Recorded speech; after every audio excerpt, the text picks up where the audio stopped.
Alright guys, so you're going to go to page 10 of your notebook and you're going to glue in this self-grade half pink sheet. It's in the back of my classroom. Come and get it when you get a chance. So basically I'm going to show you guys how to get full points on each page of your notebook. And this is just kind of going to be a practice. So the first couple weeks of school, everything we've been adding to our notebook is not actually going to be graded, but it's going to give you an idea of how I am going to grade in the future. So just keep in mind, I haven't filled in any of my table of contents. You definitely need to do that because as you look here, completed table of contents is worth 1 point. That says that right there. Alrighty, so as we go through, you're not going to get graded for this table of contents page or this notebook expectations page.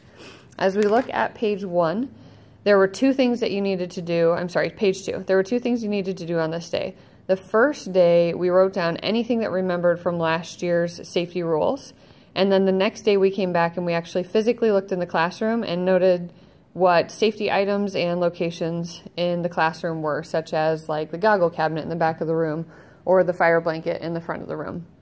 You needed to have filled out, I would say, at least 2/3 of this page to earn the full 3 points. Over here to identify variables, I had originally given us space for 3 different identify variables activities, but we actually only did 2 of them. So as long as you have these 1, 2, 3, 4, 5, 6 items filled in, you're good to go on that page. That'll get you the full 3 points.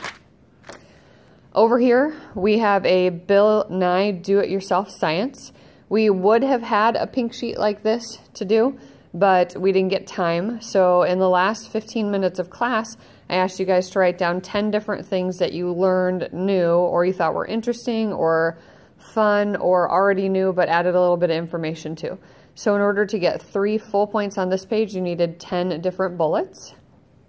Going over to page 5, you had just taken a pretest the day before and you had some words and questions that you were like, I have no idea what the heck this means. So what you had to do is you had to write the question and the answer, and then you had to draw whatever you thought that meant. And then the next day I showed you guys actual diagrams and drawings that came from the textbook, just so you could compare your knowledge. So you needed 1, 2, 3 different questions and answers, and 1, 2, 3 detailed pictures with labels. That would have earned you 3 points there.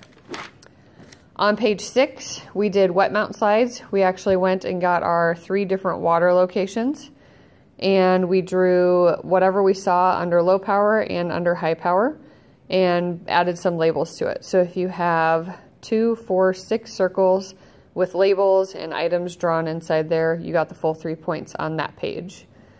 Anytime we have a video, it's an easy 3 points. So we had a Schlesinger cells video, and you just had to answer the 1, 2, 3, 4, 5 questions. The only thing that I grade on this page is if you got those questions right. If you got the majority of them right, you get 3 points there. And then yesterday in class, let me zoom in here, it was 13 through 19 definitions. You could have gone on to page 9. Here's the first thing that you need to understand. If you only filled up page 8 because you have smaller handwriting, that's perfectly fine. You're not going to lose any points for not putting anything on page 9. But that being said, make sure you don't start on page 9 when we put in our self-grade. So what I want you to do is I want you to just kind of go through it. So you're going to ask yourself, did I use complete sentences where necessary? How many out of 5 points do you think you'd get for that? Did you put a date and a title on all pages? And how many points out of 5 you think you'd get for that? If you filled out your table of contents, it's just a yes or a no. You get 1 point or you don't get any points. So if you filled it out fully, you get the points. If you filled it out partially or not at all, you don't get the points. And then you'll notice that there were pages 2 through 9, pages 2 through 9, and there were 3 points every page. So you have page 2, 3, 4, 5, 6, 7, 8, 9. Remember, 9 isn't going to be counted as anything, so that's worth 21 points. So if you add up the 5, 5, 1, and 21, you get a total of 32 points. So just give yourself a grade over in this column, how many out of 3 you think you earned. And then if you have any questions as to like, should I have done this to get more points? Could I have done that to get more points? Did I put enough to get all 3 points on every page? Come let me know, and I will further clarify for you. So that is the first thing that we're doing today.